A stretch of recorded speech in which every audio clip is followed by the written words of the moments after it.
Jadi semalam Ibrahim Ali kata pas ni bangang sebab membalak di Kelantan, tak ada idea ekonomi sehingga kan merosak alam untuk jana pendapatan negeri. Maknanya tak ada idea tak ada idea lah untuk build up ekonomi negeri Kelantan. Komen sikit lagi. Bagi idea lah. Tu dia bagi idea. Kalau apa yang kita buat ni dia kata kita tak ada idea, tu dia bagi idea. Apa yang kita buat hari ni adalah untuk memastikan segala sumber pendapatan dan sumber ekonomi di Kelantan itu dapat dimanfaatkan dengan sebaik mungkin. Isu pembalakan.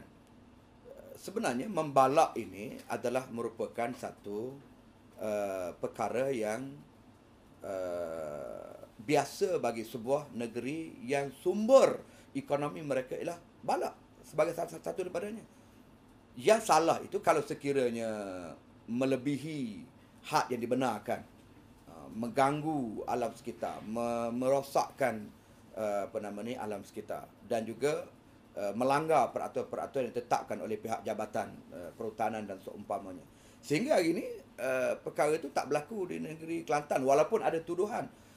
Kalau betul, mereka boleh report pada SPRM dan mereka boleh report kepada pihak alam sekitar. Sehingga hari ini kerajaan negeri Kelantan tak pernah dicas oleh pihak SPRM atas penyelewengan ataupun sebagainya.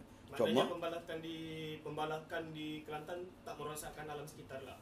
Ya, takat ni walaupun ada klaim daripada pihak yang menentang je lah, NGO yang menentang, takat ni